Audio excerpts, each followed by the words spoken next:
আমি শাপলার সন্তান, কারণ আমি সেখানে ছিলাম। একটা ছবি ভয়াবহ, আমি কোনোদিন নিতে পারি নাই।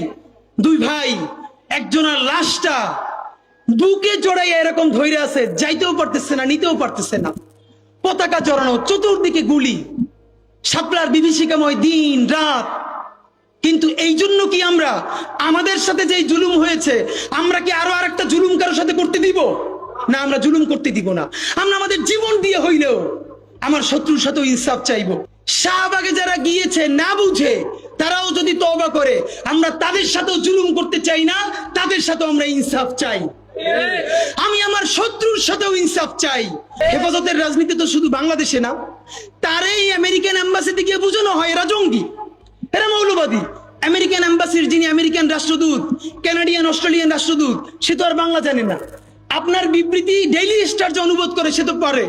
তো এই যে প্রথম আলো, ডেইলি স্টার বা মিডিয়া ঠিক ইনভার্টেড কমার মধ্যে অনুবাদের যে কি রাজনীতি করতে পারে, এইটা আমরা জানি। প্রথম প্রশ্ন হলো, এই কোট আনকোট ধরে নেই যে যারাই সবার একদম সার্টিফাইড মুক্তিযোদ্ধা, ভেরি গুড, এই মুক্তিযোদ্ধারা 2014-তে আনকন্টেস্টেড এমপি হয়েছিলেন কিনা, এই মুক্তিযোদ্ধারা 18-তে দিনের ভোট ব্যালট রাতে ভরেছিলেন কিনা, 24-এ নির্বাচন হতে দেন নাই কিনা, মুক্তিযোদ্ধারা আছে না? তাহলে তখন কি মিডিয়া ফ্রেমিং করেছে যে 154টা আসনে নির্বাচন ছাড়া, প্রতিদ্বন্দ্বিতা ছাড়া এমপি হলেন 50 জন বীর মুক্তিযোদ্ধা? দিনের ব্যালট রাতে ভরে ফেলেছেন অমুক আসনের বীর মুক্তিযোদ্ধা। নোয়াখালীতে আমার এক বোন ধানের শীষে ভোট দেওয়ার অপরাধে 3 সন্তানের জননী, তাকে ধর্ষণ করা হয়েছে, সেখানেও যিনি ছিলেন এমপি, বীর মুক্তিযোদ্ধা। ফ্যাসিবাদকে যারা গত 15, 16, 17 বছরে পেলে পুষে কলি করে আদর করে মানুষ করেছে, বড় করেছে, আমরা শুধু ফ্যাসিস্ট আইকন চলে গেছে তার দিকে বারবার তাকাচ্ছি। এই ফ্যাসিবাদকে যারা খাইয়ে দিয়ে বড় করলো, তাদের ব্যাপারে কি আমরা কথা বলছি? বাংলাদেশের মিডিয়া হাউসগুলোতে বর্তমানে একটা দুটো মিডিয়া হাউসের শুধু শীর্ষস্থানীয় ব্যক্তি ছাড়া আর কোনো কি পরিবর্তন হয়েছে? আপনি খেয়াল করবেন, এখন যেটা শুরু হয়েছে সে আগের বন্দনা। এখন তারেক রহমানকে নিয়ে তারা প্রতিদিন স্টোরি বানাচ্ছে, খালেদা জিয়াকে স্টোরি বানাচ্ছে। তো খালেদা জিয়া কি তাকে বলেছে? তারেক রহমান কি তাকে এটা বলেছে? এর মানে যেই আসবে আমরা চাটবো, আমরা প্রচুর চাটতে চাই। এই কথা আমাদের একটু চিন্তা দাও। প্রথম আলোর প্যারালাল কাছাকাছি একটা পত্রিকা কি আমরা দাঁড় করাইতে পারছি? অনেকে বলে আমার দেশের কথা, আজকে শুধু বলি, পরশু জানলাম প্রথম আলোর 10 ভাগের 1 ভাগ বিনিয়োগ এবং আর্থিক সংগতি আমার দেশের নাই। 5 কোটি টাকা হইলে আমার দেশে একটা নতুন প্রেস কিনতে পারে, তাইলে পত্রিকাটা ঠিক মতো ছাপাইতে পারে, ভাড়া লাগে না, সেই টাকাটাও তাদের নাই। ভাই, ভালোবাসা দিয়া পয়সার কাজ হয় না। 50,000 টাকা যে এই লোকটার স্যালারি, এই কাজ যদি 20,000 টাকা দিয়ে করাইতে চান, কোনদিন 50,000 টাকা রিপোর্ট এবং স্কিল আপনি পাবেন না। ওই 50,000 টাকাই লাগবে। মানুষ মাগনা কাটে 3 দিন, একজনকে দাওয়াত খাওয়ায় 2 দিন 3 দিন, তারপরে আর চলে না। আমাদের আর্থিক যোগ্যতা অর্জন করতে হবে। আমাদের অনেকগুলো প্রতিষ্ঠান লাগবে, একটা প্রতিষ্ঠান না।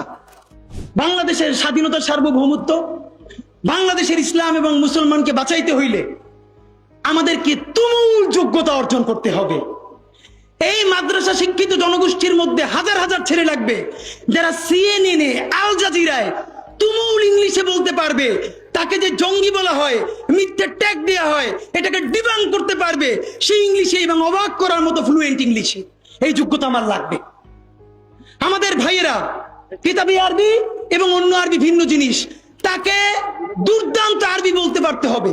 আমাদের প্ল্যাকার্ডে ইংলিশ কই, আমাদের প্ল্যাকার্ডে আরবি কই? ভাই, নিজের কাজ নিজে না করলে অন্য কেউ কইরে দেয় না। নিজে শক্তিশালী হন, নিজে যোগ্যতা অর্জন করেন। আমারে গালি দিয়ে হইলেও, বোকা দিয়ে হইলেও যে এই পুচকি বলা এত ভাব লয়, যা যোগ্যতা অর্জন করে ফেলাই। তবে কি জানেন, মিছিল দিয়া জান দেওয়া এটা একদিনের কাজ, 3 দিন 5 দিন 1 মাসের কাজ। যোগ্যতা তো আর 1 বছরে অর্জন হয় না। এটা বিরাট একটা জিহাদ। আপনারা বলেন না জিহাদ চাই, চলেন জিহাদ চাই শুরু করি। আমাদের ভাইয়েরা, জুলাই শেষ হয় নাই। এই জুলাইরে যদি চূড়ান্ত বিপ্লবে আমরা পরিণত করতে না পারি, শুধু একটা কথা মনে করাই শেষ করি। আপনারা নিশ্চয়ই জানেন 1857 সালে মহাবিদ্রোহেও, সিপাহী বিপ্লবে আমরা জিতে গিয়েছিলাম ব্রিটিশদের বিরুদ্ধে। একদম 90% যখন জিতে গেছি, দীর্ঘ লড়াই, একদিকে টিপু সুলতান, একদিকে ঝাঁসির রানী, তুমুল বিপ্লব। বিশ্বাস করেন, আমার কলিজা চিল্লেও আপনারা শুধু যেটা পাবেন সেটা হইল, আমি চক্ষু বন্ধ করে দেখতে পাই।